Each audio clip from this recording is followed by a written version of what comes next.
Sadarkah saudara bahwa saat ini kita sedang ada di dalam gerakan zaman Filipus? Kisah Para Rasul 8 ayat 26-29 menceritakan tentang seorang sida-sida dari Ethiopia. Dia seorang pembesar dan kepala perbendaharaan Sri Kendake, Ratu Negeri Ethiopia. Dia dalam perjalanan pulang ke rumahnya dan dia sedang membaca kitab Yesaya. Dan dia tidak mengerti apa yang ditulis di Yesaya itu. Lalu Roh Allah berkata kepada Filipus supaya Filipus pergi untuk mendekati kereta itu. Lalu Filipus menjelaskan kepada sida-sida dari Ethiopia itu tentang siapa yang ditulis di dalam kitab Yesaya itu. Dan singkat cerita, sida-sida itu kemudian percaya kepada Tuhan Yesus dan dia mau menerima Yesus sebagai Tuhan dan juru selamat pribadinya. Bahkan kemudian dia memberi dirinya dibaptis sehingga Filipus membaptiskan dia. Dan setelah Filipus selesai membaptiskan dia,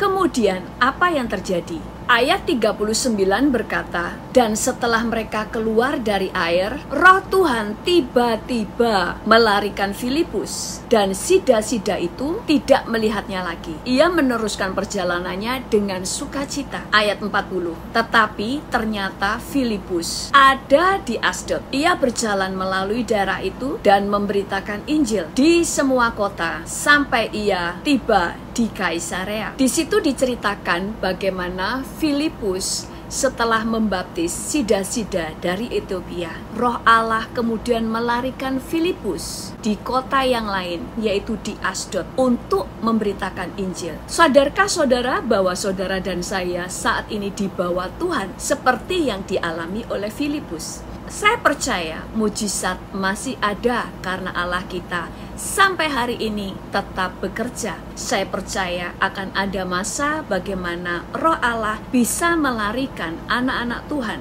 untuk memberitakan Injil. Sekarang di sini tiba-tiba Roh Allah akan membawa dia ke kota yang lain. Tidak ada yang mustahil bagi Allah. Tetapi sebenarnya saat ini juga sudah terjadi. Kita bisa melayani seperti Filipus. Kita bisa melayani di berbagai negara dengan cepat tanpa batas. Melalui teknologi yang Tuhan sudah siapkan bagi gerejanya. Kita bisa melayani di satu negara lalu bisa berpindah melayani di negara lain. Tanpa beranjak dari tempat kita, melalui teknologi. Karena Tuhan menciptakan teknologi untuk kepentingan kerajaan Allah. Sekali lagi, teknologi diciptakan untuk kepentingan kerajaan Allah. Tetapi iblis hanya bisa mencuri untuk kepentingan-kepentingan kejahatan mereka. Itu sebabnya gereja harus memakai teknologi untuk kepentingan kerajaan Allah. Seorang hamba Tuhan bisa berkhotbah dalam waktu yang bersamaan, di tempat yang sama. Dia bisa berkhotbah dan didengarkan dari seluruh bangsa.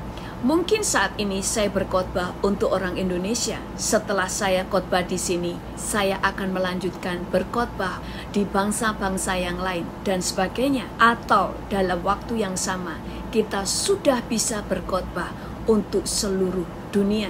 Bukankah kita saat ini melayani seperti Filipus? Saat ini yang Tuhan pakai seperti Filipus bukan hanya satu orang, tetapi semua orang percaya dapat Tuhan pakai untuk memberitakan Injil melalui teknologi. Tidak ada lagi alasan bagi kita untuk tidak memberitakan firman. Pakai teknologi untuk memberitakan firman. Iblis bisa memakai media massa untuk memberitakan kabar-kabar palsunya. Itu sebabnya kita harus merebutnya untuk dipakai memberitakan berita-berita Injil kebenaran. Tuhan Yesus memberkati. Jangan lupa subscribe.